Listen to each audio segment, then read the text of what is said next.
En skolepraktikelev får det, der hedder SKP-ydelsen, som for lærlinge under 18 ligger på 23,5 i timen.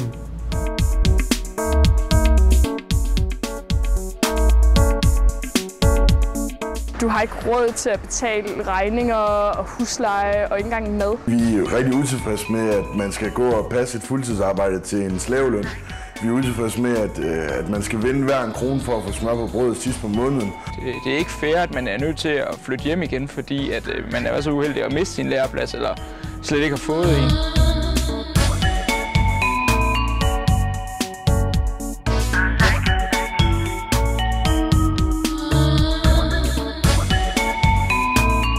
Med en høj pensionsalder, så får vi slet ikke noget pension indbetalt. Så nogle af os, vi står faktisk og mangler, hvis vi er så uheldige at tage hele skolepraktikken, og mange 170.000 i pension, når vi er færdige.